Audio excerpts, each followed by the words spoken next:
สบายดีมื้อนี้เขาจะมาเก็ข้อ2ต่อเนาะจงซอกหาเม็ดเครื่องคือของเม็ด M มีตัวประสาน49เทียบไส้เส้นซื่อที่พันเม็ด N 31และเม็ด P 52นี่ก่อนที่จะเก็ข้อนี้เขาต้องได้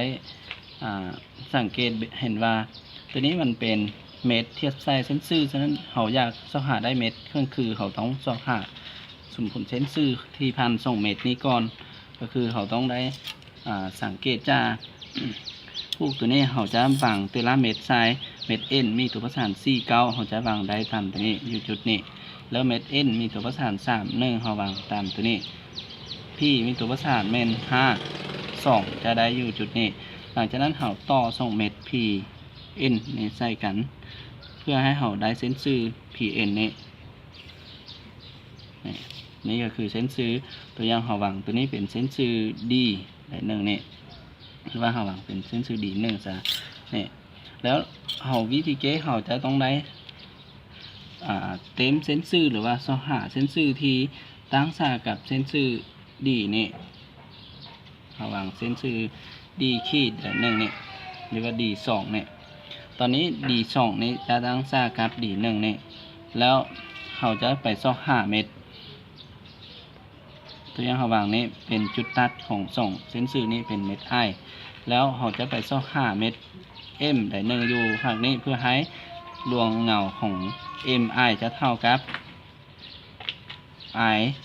M ขีดนี่ตอนนี้เขาจะซอกหาเม็ด M อยู่จุดนี้เพื่อให้ได้ใจพุ่นหรือว่าได้ขั้นตอนของเขาเนาะเขาจะไปวิธีเกเลยก่อนอื่นเขาจะสร้างสมผล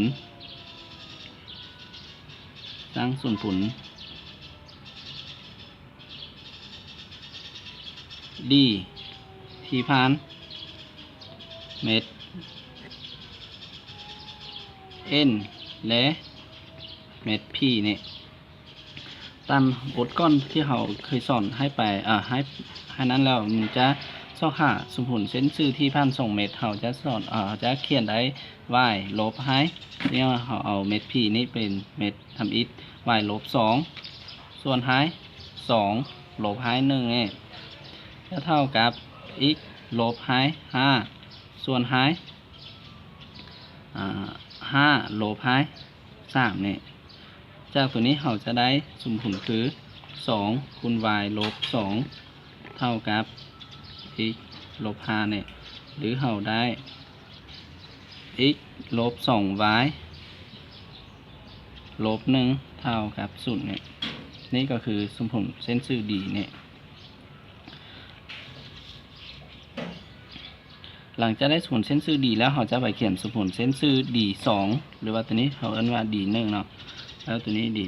1ต่อไปเราจะเขียนว่าจาก D 2ตั้งฉากกับ D 1ฉะนั้นได้สมผลเส้นซื่อ D 2จะแมน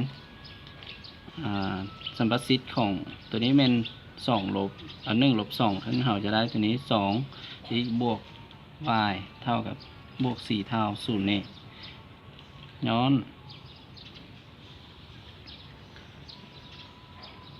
อนว่าเม็ด M อยู่ในเส้นซื่อ D 2นี่ฉะนั้นเราจะได้ตัวประสานของ M จะเหมาะสมกับสมผลนี่เราก็เลยแทนใส่2คูณ4บวกกับ9บวก4เท่า0จากตัวนี้เราจะถอนได้4เท่ากับลบ17เราได้สมผลเส้นซื่อของ D 2จะมีสมผลคือ2x บวกกับ y ลบ17เท่า0เนี่ยจากเขารู้ว่าเม็ด I เป็นเมตตัดของเส้นซื่อ D 1และ D 2เราจะได้ตัวประสานของเม็ด I เราได้ตัวประสานของ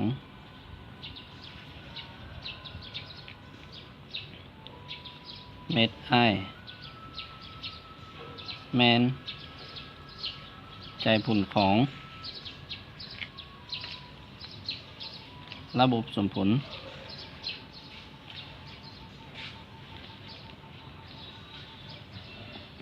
ระบบสมผลตัวใดตัวส่งเส้นสื่อนี่อันที่1 x ลบ 2y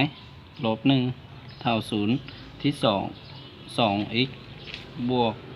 y ลบ17เท่ากับ0จากตัวนี้เราจะเกระบบสมผลตัวนี้เราจะได้ตัวนี้เราหักษาไว้ 2y เท่ากับ1เนี่ยนี่เราคูณ2เข้า2คูณเข้าจะเป็น 4x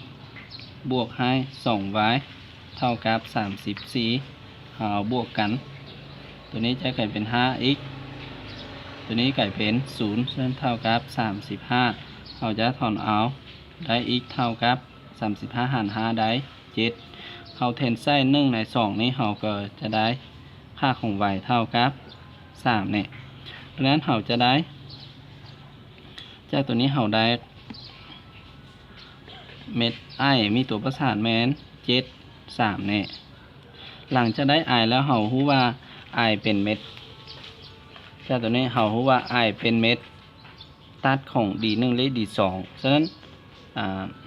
ไอจะเป็นเม็ดเครื่องกลางของท่อนซื้อ M และ M ขีดนี่แล้วเราได้ไอเป็นเม็ดเครื่องกลางของ M และ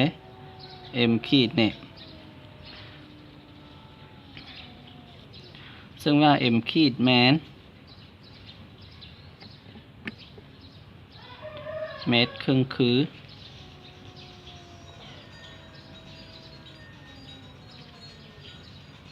ของ M เทียบซ้ายเส้นซื้อ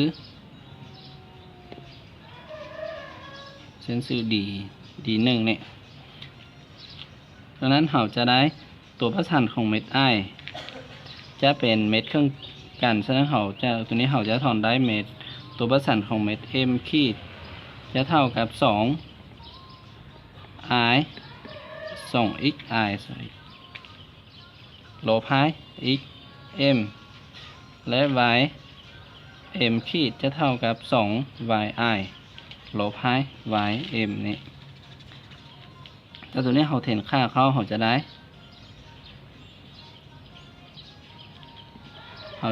ค่าของ x m เท่ากับ2คูณ i xi เท่า7ซึ่ง7เนี่ยลบ 4หรือรูปนี้ y m เท่ากับ2คูณ3ลบ y